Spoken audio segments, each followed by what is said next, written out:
Thank you for joining us today and welcome to the ESHA webinar.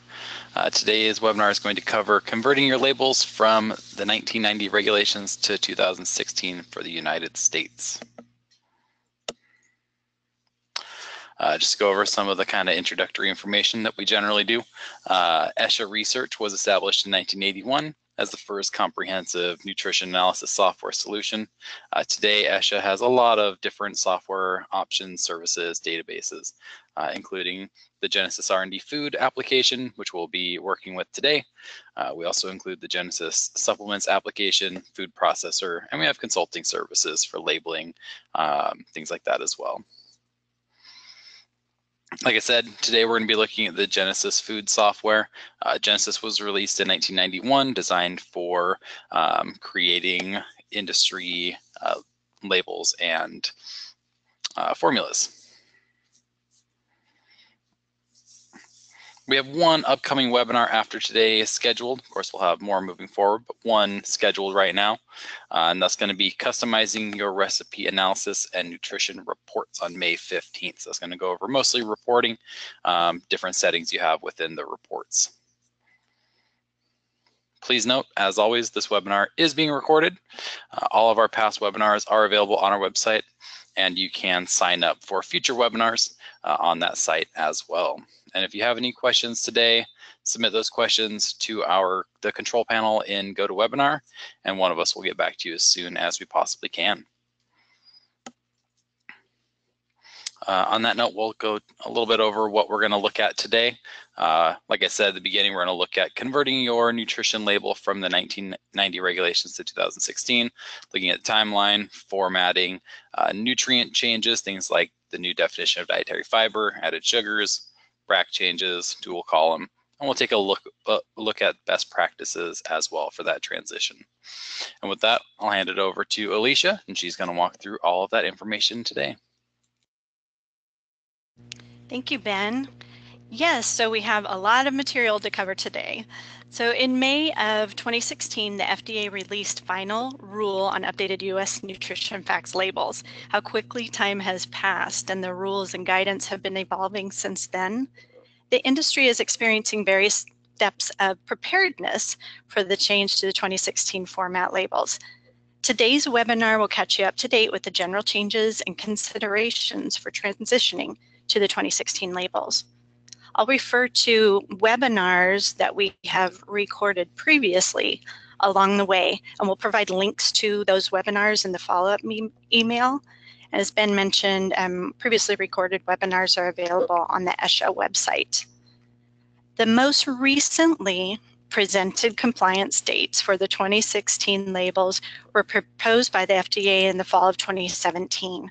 You can see here, compliance dates are January 1st, 2020 for companies with $10 million or more in annual food sales, or January 1st, 2021 for companies with less than $10 million in annual food sales. We are all awaiting the published announcement of these dates, but the FDA has declared these proposed dates in most recent addresses. The FDA has stated that they intend to exercise enforcement discretion with regards to 2016 labeling. If you have not already, you do want to set in motion your transition to the 2016 labels. You don't want to wait until December 31st, 2019 to consider the changes you need to make. And during this transition, you don't want to mix and match labeling regulations for one product. And that means when you transition a product to the 2016 label, you want to have all of the parts in place, like the serving size based on the updated rack, mandatory nutrient information, correct claims, and proper supporting documentation. Just have all your ducks in a row. Here is a side-by-side comparison of the 1990 and 2016 label formats. Note the differences in placement and size of some of the elements, and note the quantitative amounts for vitamins and minerals are at the bottom section of the 2016 label. That's new. In Genesis, both sets of format options are available, so if you're working in the 1990 label settings, the appropriate options are available. When you're working in the 2016 label settings, the appropriate options are available for those. And just be mindful of the supporting information that you need for either format.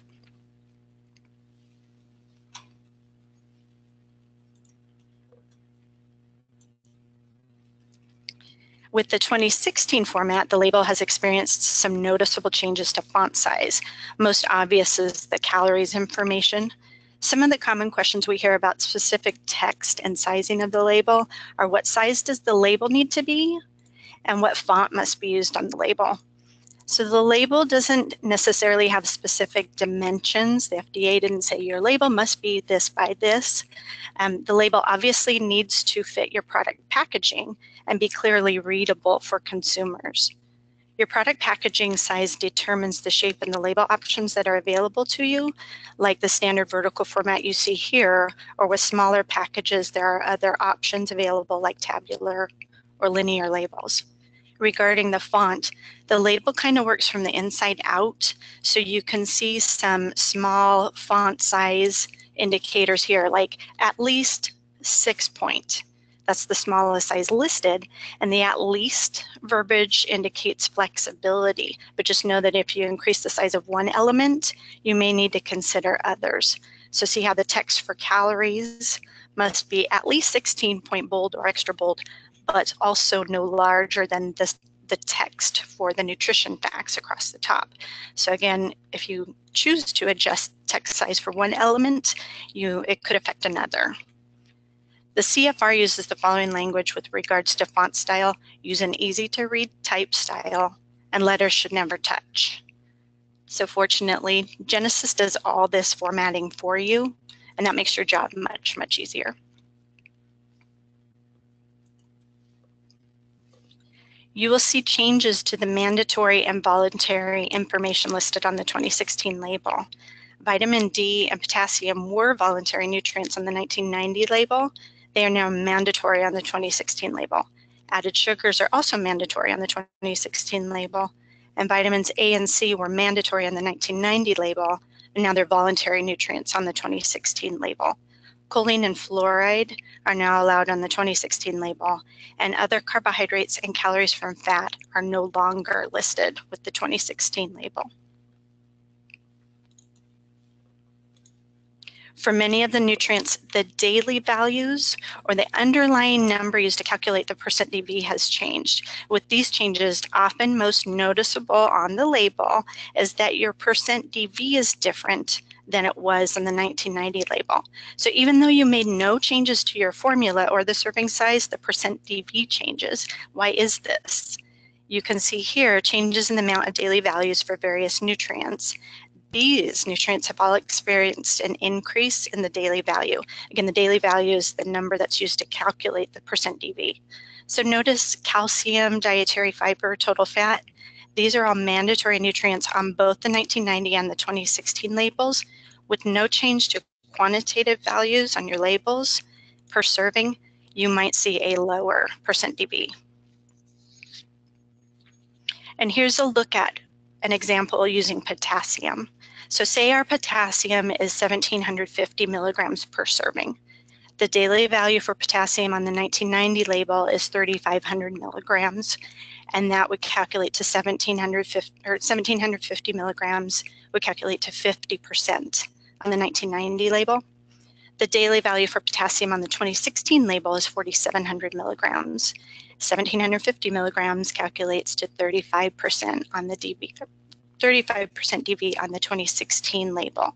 So again, no change to the quantitative amount per serving, but we see quite different %DVs. On the other hand, these nutrients have all experienced a decrease in their daily values. Note sodium and carbohydrates are mandatory on both 1990 and 2016 labels, so you might expect to see %DVs for those change. Biotin and chromium experienced significant changes. So if you happen to report those, %DV could be quite different than on previous labels.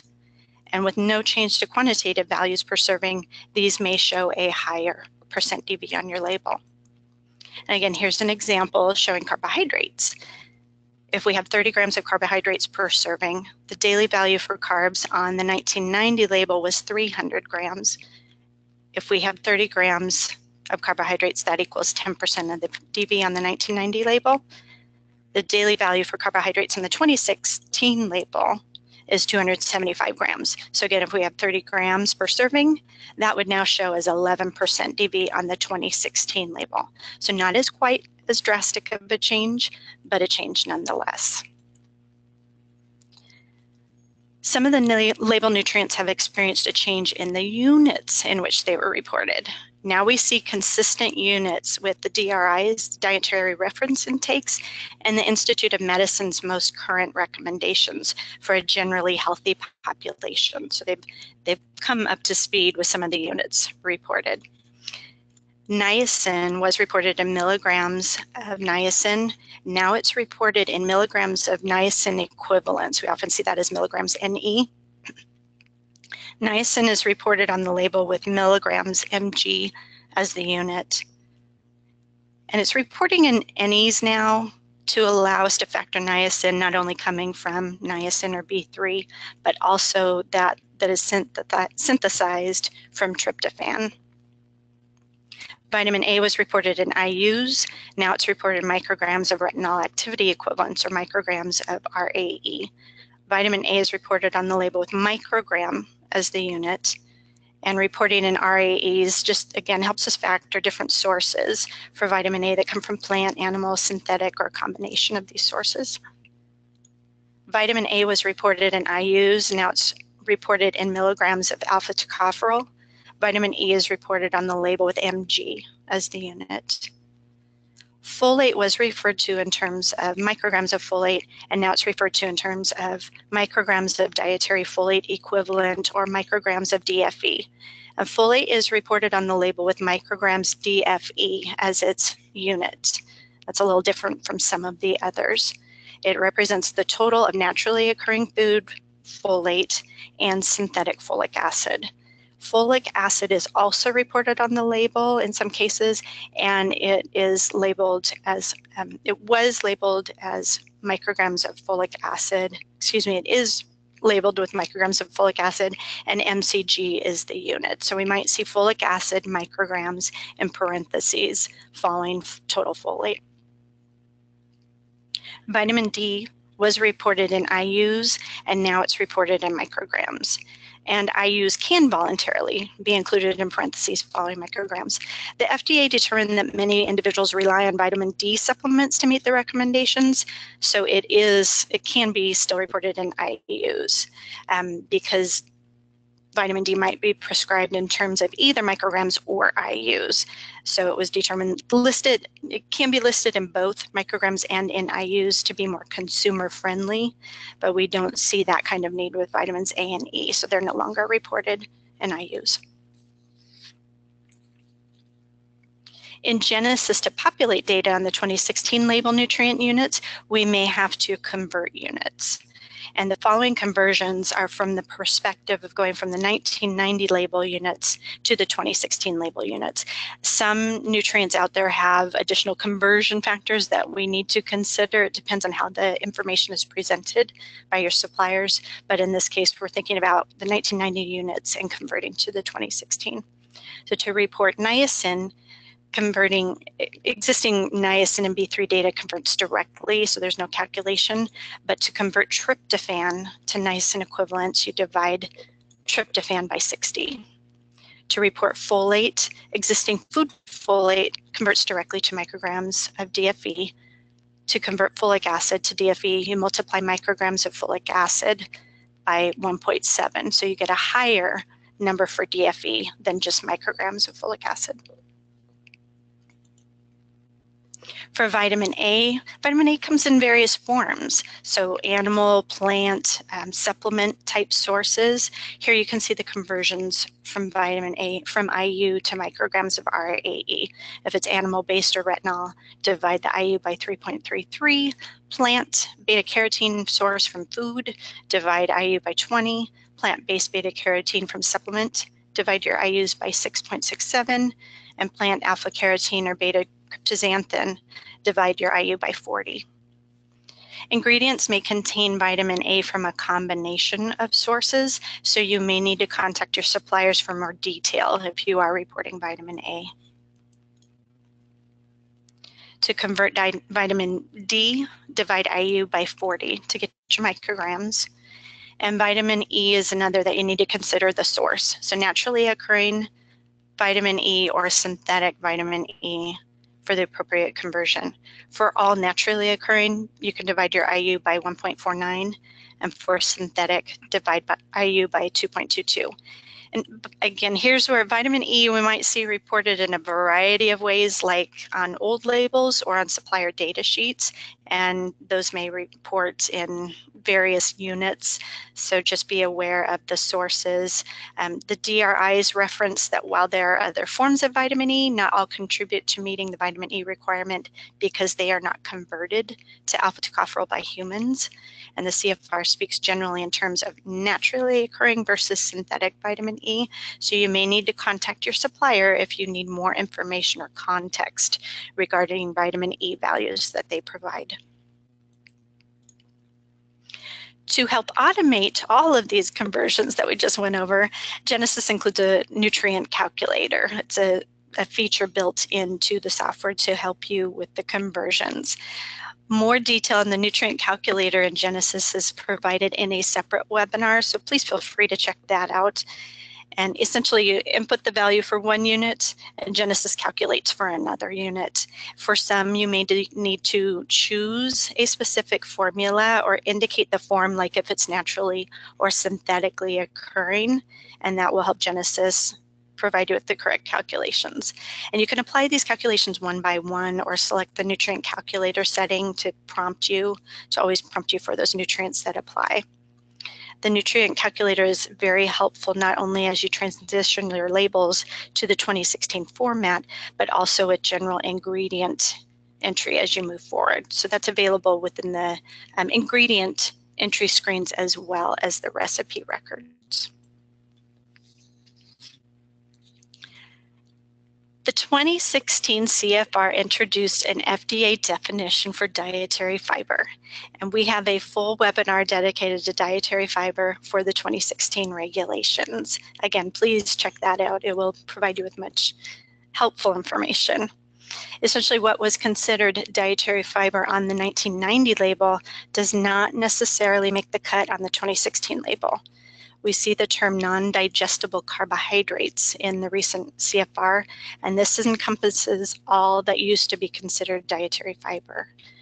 For 2016 labeling purposes, dietary fiber includes non-digestible soluble and insoluble carbohydrates and lignin that are determined by FDA to have beneficial physiological effects on human health. Intact and intrinsic fiber occurring in whole foods and some forms of milled or processed ingredients, as you see listed here, like cereal bran, flake cereals, and flours, meet the definition as well. FDA listed specific isolated or synthetic non-digestible carbohydrates as meeting the FDA definition of dietary fiber.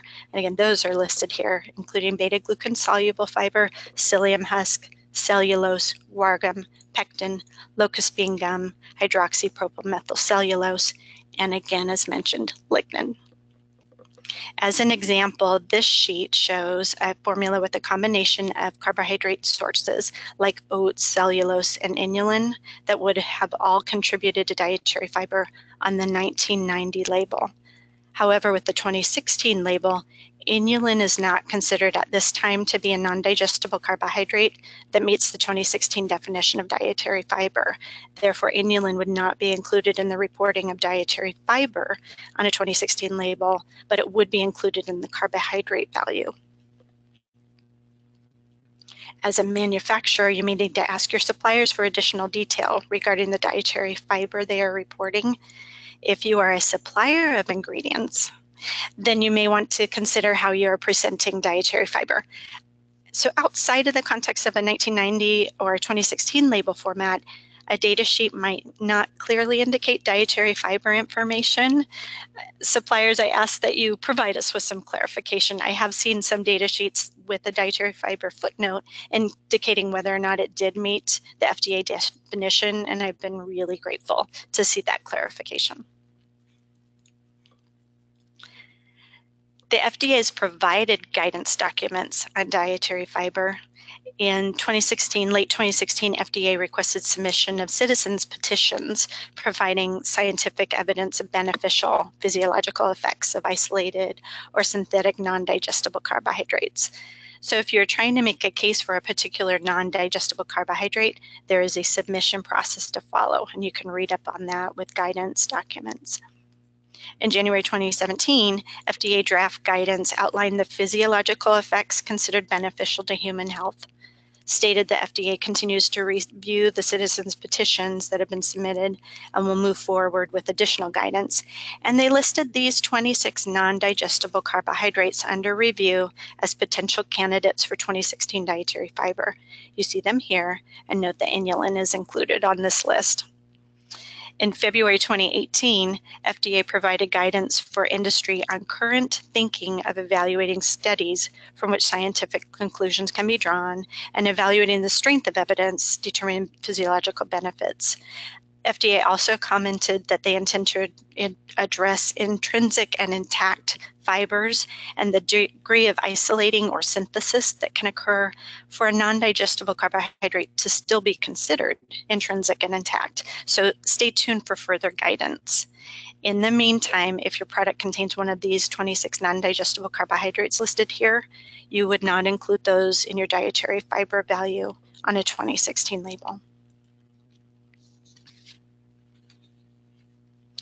To accommodate all of these non-digestible carbohydrates and dietary fibers in Genesis, you will find several fiber-related fields.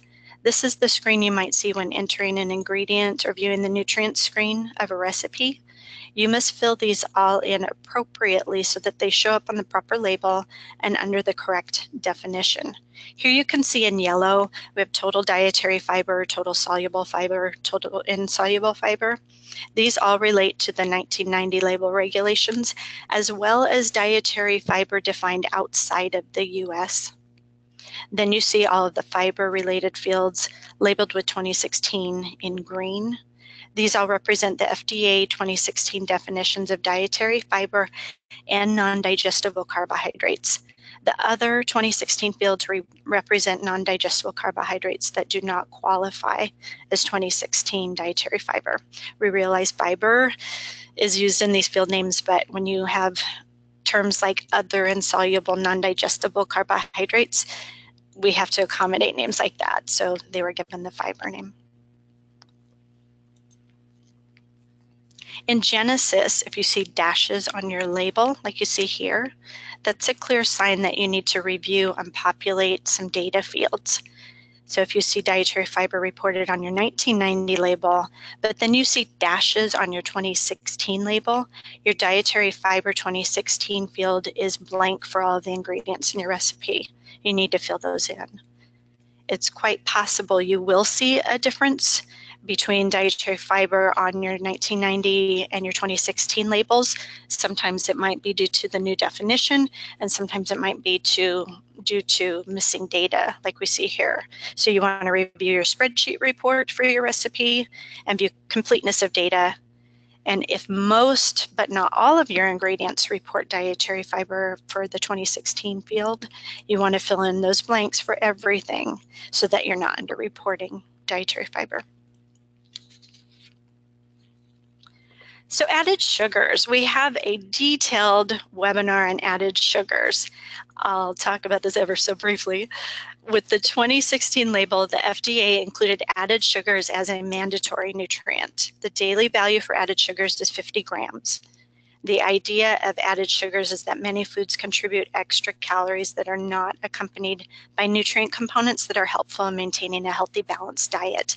So if you eat too many high sugar foods, you're likely to reach your recommended daily calories without the benefit of dietary fiber, fat, protein, and you could be missing needed vitamins, minerals, and other components. For labeling purposes, the FDA's definition of added sugars is sugars that are either added during the processing of foods or packaged as such. And that includes sugars, free mono and disaccharides, sugars from syrups, and honey and sugars concentrated from fruit or vegetable juices in excess of what is expected from the same volume of 100% fruit or vegetable juice of the same type. This doesn't include frozen fruit juice concentrates sold to consumers or juice concentrates used towards the total juice percentage label declaration or used to formulate the fruit component of jams, jellies, preserves, and spreads. Sugars that are naturally occurring in whole foods like fruits, vegetables, grains, milk are not considered added sugars. They've got the rest of the food to accompany them. So again, possible fiber and other vitamins and minerals. So not just isolated sugar on its own. Lactose occurring in milk is not considered added sugars. However, per the standard of identity, isolated lactose as an ingredient would be considered having added sugars. And honey might be considered naturally occurring, but honey meets the FDA definition of added sugars and it must be declared as such. The FDA has provided draft guidance documentation on added sugars, and those cover topics like calculating added sugars and juice concentrates, speaks to moisture content in the finished products, talks about hydrolysis and fermentation. So check out that documentation. It's very detailed and helpful and includes examples. And just know that if your finished product contains sugars that meet the definition of added sugars, they must be declared on the label. Granted, there is a threshold that if it rounds to under 0.5, that can be declared as 0, but you may clearly know that you are not adding individual sugars, honey, syrups, etc. to your finished products. But if you obtain ingredients from suppliers that are multiple component items, they're made up of several ingredients themselves, and those contain added sugars like sugars or honeys or syrups, you must declare the appropriate amount of added sugars on your label. You look for sugars, honey, syrups, and other sweeteners in the ingredient lists. You may need to ask your suppliers to provide added sugars data or to clarify information about the sugar content of their products. In February 2018, the FDA provided draft guidance specifically regarding declarations that might be made about added sugars contained in pure honey, pure maple syrup, and cranberry products. The document indicates that within the nutrition facts labels of pure honey and pure maple syrup and on certain sweetened dried cranberry and cranberry juice products, FDA will exercise enforcement discretion regarding the placement of a symbol like a cross following the added sugars %DV. The symbol would direct consumers to a statement on the product package, but outside of the nutrition label, and you could see examples shown here. And that would further explain that the pure honey or pure maple syrup contain no additional added sugars other than those inherent in the pure maple or pure honey, pure honey or pure maple syrup. And that added sugars contained in certain dried cranberry and cranberry juice products contribute to the palatability of those products. This just gives manufacturers opportunity to explain the added sugars present in these products.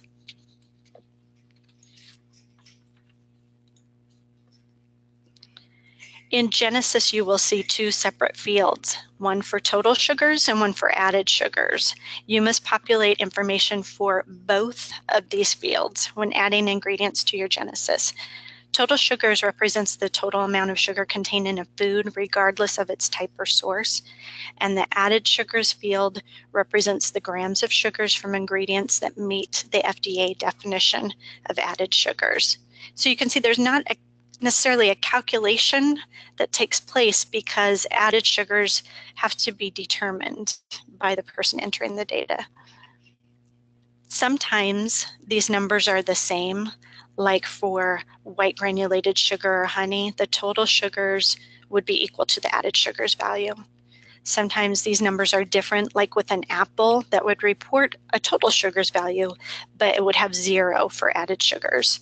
Or sometimes these numbers might be different, like with a fruit pie, where some sugars come from fruit and are naturally occurring and not considered added sugars, but some of the sugar, maybe most of the sugar in a recipe like that, come from granulated sugar, and those would count towards added sugars. Added sugars will never be greater than total sugars, so that would be a red flag on your label if your added sugars value is reporting higher than your total sugars. In the ESHA database, we have populated added sugars data where we can and will continue to do so. And sometimes added sugars can be determined by the nature of the food or ingredient, like with the whole foods or with ingredients that meet the definition of added sugars. As more added sugars data is becoming available, we're able to fill in the blanks just as you are. And it's an ongoing process. Moving on from nutrients, let's talk about serving sizes. The reference amounts customarily consumed, or the RAC, helps determine the serving size for a product. The 2016 regulation revisions include changes in some of the RAC categories and a requirement for certain packages to sport a dual column label. Categories experiencing changes include these. You'll see carbonated and non-carbonated beverages, coffee and tea, certain breakfast cereals, pie and pastry sheets, and fruits, primarily used as ingredients. Note especially the beverages going from 8 fluid ounces to now 12 fluid ounces. And the cereals listed here, that may account for a lot of cereals out there on the market. The racks for these have increased. And these, frostings, canned fish, shellfish, and game meat, ice cream, see the rack has increased, sugar, yogurt, again the rack has decreased for this one, and milk substitutes, and fruit juice concentrates. This one expanded to include the non-dairy milk substitutes and some other additions. Again, these changes affect many foods out there on the market.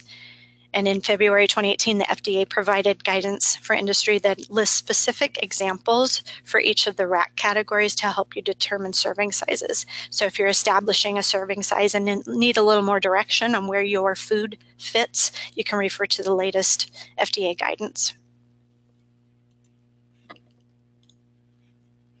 Here's an example of how a change in the rack can affect label information as well as claims that can be made about a product.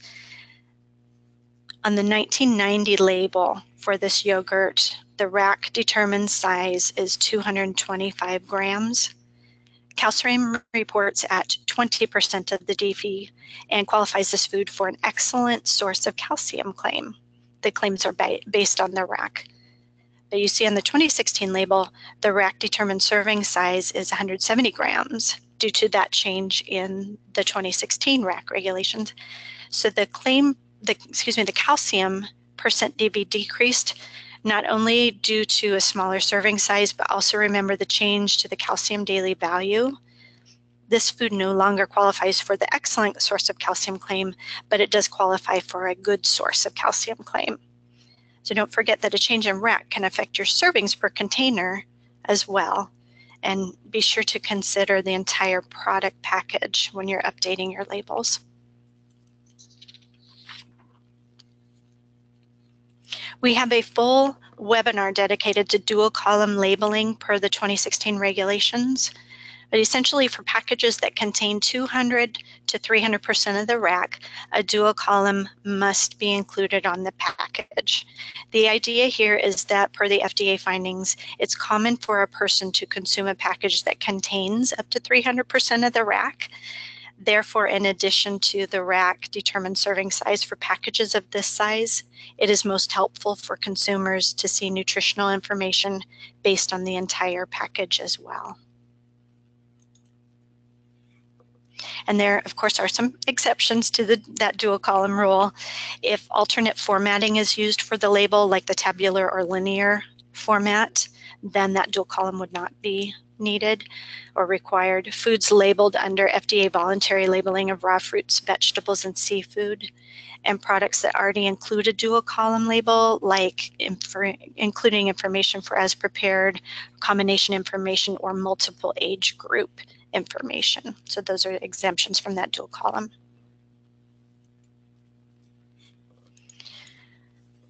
So through all of this transition, you want to support your labels with the necessary documentation, like keeping your spec sheets, your lab analyses, and your calculations together with your label information.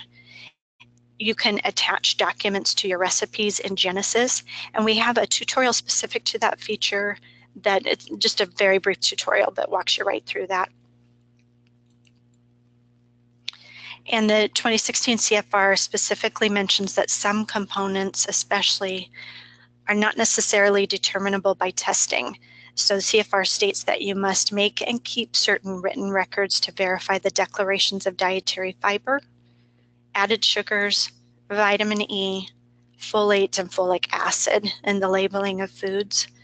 This might include supplier information or calculations that you have used to determine your numbers. So again, document and keep all of that information together. And the spreadsheet report in Genesis. This is one of the reports available to you, and I cannot emphasize the importance of this report enough. We mentioned it in many webinars. But this spreadsheet report in Genesis provides valuable detailed feedback about the data driving the numbers on your nutrition facts label. You want to review the spreadsheet for each and every recipe you have in Genesis. The spreadsheet lists the nutrient detail for each ingredient, as you can see here, and you can choose the decimal precision. So 2 places, 6 places, as much detail as you need, but it quickly identifies missing data. In the software, a 0 means 0. Dashes or another symbol, question marks, are used here, and you can choose the symbol that you want to see on this report. But here, dashes or question marks mean that data has not been provided for a particular ingredient, and you want to fill in those blanks.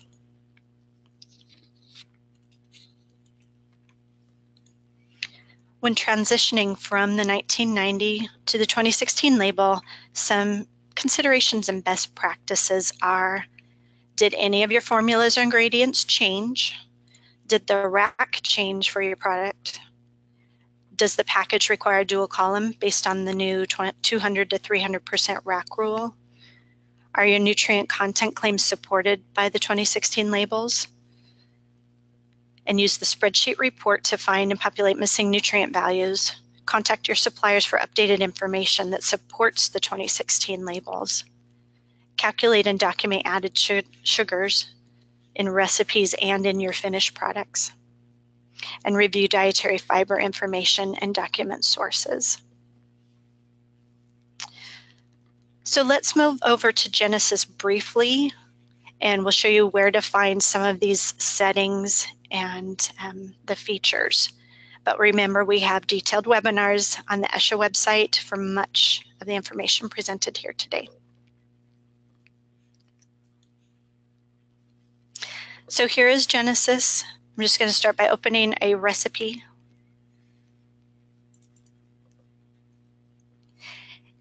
And we see this recipe format that you are almost familiar with. To view the label, just click on View Label. And here I have it set to the 1990 options. To change to the 2016, I click on Edit Label. And then in this general area, we have the regulation set to US. And the category, I have it set to Nutrition Facts 1990 NLEA. Just click on the drop down and you'll see the options available. If I select Nutrition Facts 2016, Genesis will automatically update it with the proper formatting. So again, Edit Label, get you to those label change settings that you want to use. And for pre-existing recipes that you have in Genesis before the 2016 label was introduced, those will continue to be set in your 1990 format until you manually change those and manually update those. Whereas new labels that you create a new recipe, those would be set to the 2016 label if your default setting, which it should be, is set to the 2016 label. And then also let me show you, since we talked about the dual column, again in the Edit Label settings,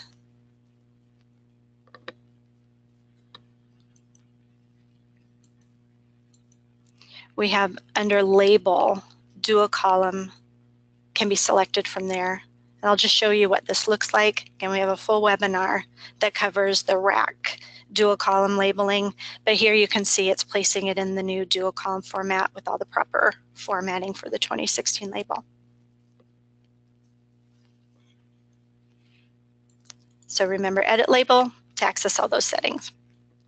And let me show you for the nutrient calculator, since we discussed nutrient conversions.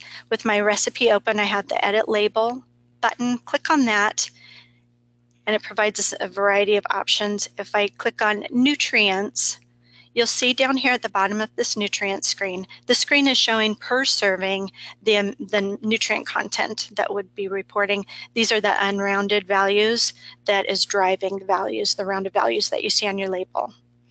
And we have an auto calculations checkbox. When that is checked, it will prompt you as you go through nutrient settings, or if you select the calculate nutrients, a little bit more manual setting, I can pick and choose the nutrients that I want to specifically calculate.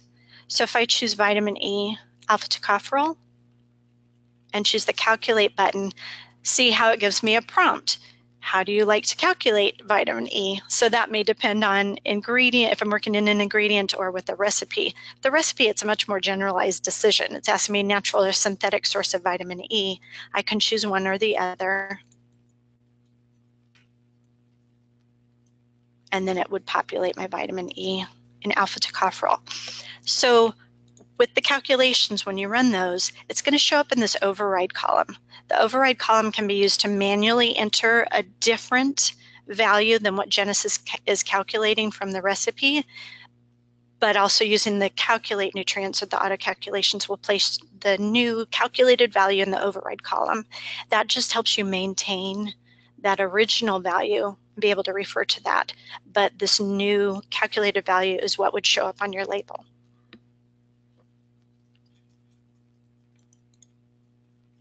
And again, the spreadsheet report, like I mentioned, please use this.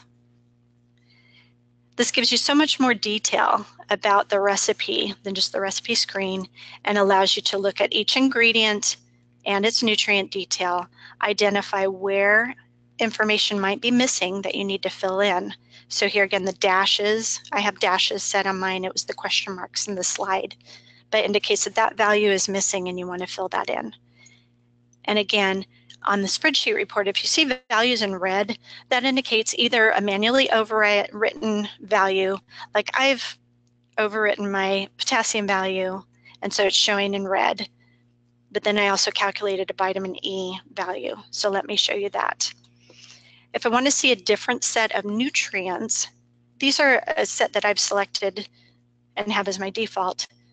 But if you go up to the Home tab on the ribbon and want to see a different set of nutrients, choose Nutrients to View. When you open this screen, you'll see a check mark placed next to the set that you have selected. Genesis comes equipped with some preset sets of nutrients. You can also add to those, modify and edit. We have tutorials on that. But I have selected the 2016 mandatory set of nutrients. If I switch that to the US label 2016 all, so it's giving me all of my mandatory and voluntary nutrients.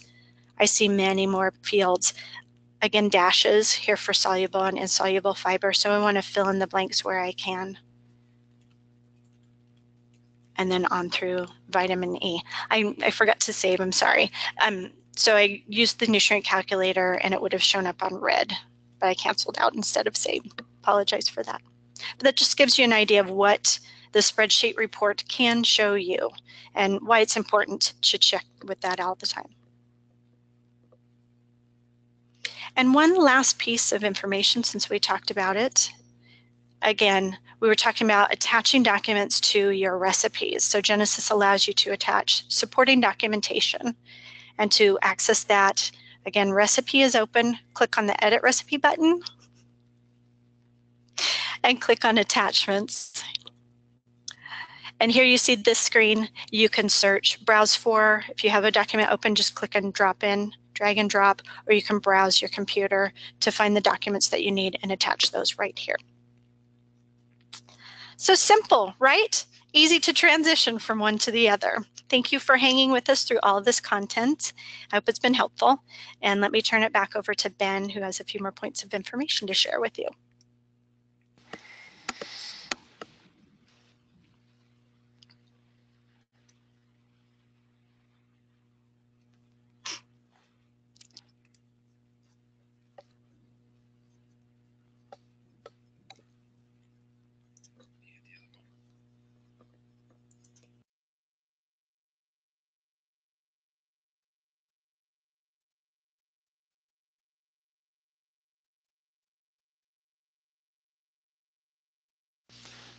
All right. And that was amazing. A lot of great information there. And if anyone's like me and is still a little confused and a little foggy on all that information, got a lot of training options here as well. We have a couple of professional trainings coming up, one in San Diego, one in Oak Brook on April 25th and May 9th. And then we also have a restaurant-styled training for May 23rd and 24th as well. So if you'd like to sign up for any of those, you can find those on our website or by emailing training@esha.com or sales@esha.com. And now we're going to get into a few questions. I know there's been a lot. A lot of them are pretty specific to the situation, so we probably won't get to those inside of the webinar, but we will certainly follow up with you, or if you'd like to just reach out to support@esha.com or cs@esha.com, probably support@esha.com, we'll get to those questions as we can.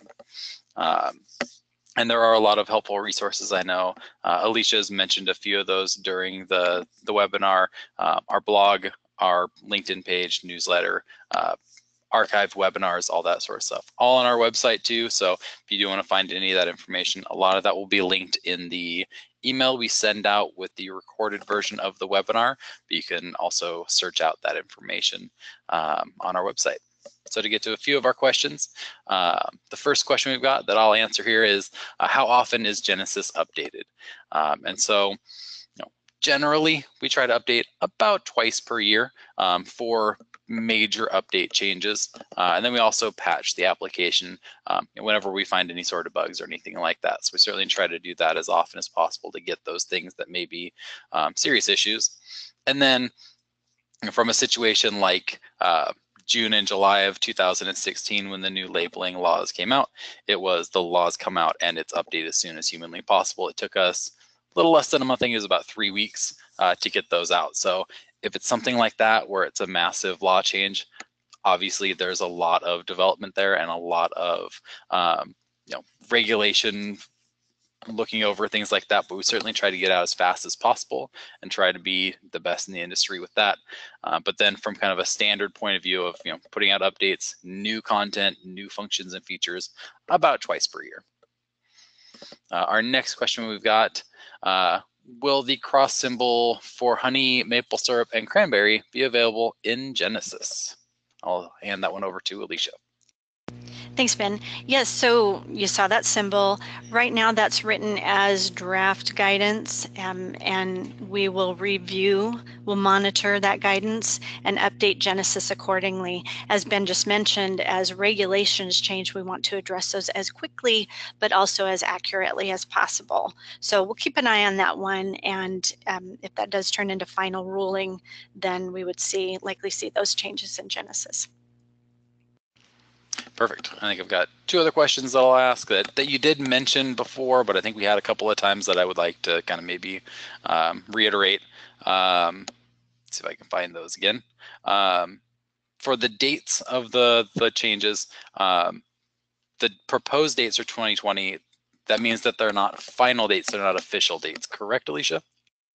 Correct. And so again, we use those dates. That's what FDA has been sharing. So there have been some recent FDA addresses to national organizations. And if you go to the FDA guidance website, those are the dates that you see posted. So I know that they have commented, that the FDA has commented that they are working as quickly as possible to sift through all of the necessary steps and information that they have to get us policy that is final and officially in writing announced. So yes, but like I said, it's for all intents and purposes, this is what FDA is expressing. So it does make sense with those dates. It gives the industry a bit more time to prepare, because as I said, we see various states of preparedness, and you may be experiencing any of those states.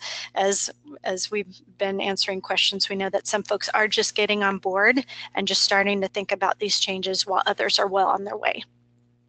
Perfect. And then our last question that we've gotten a few times over the last couple of years.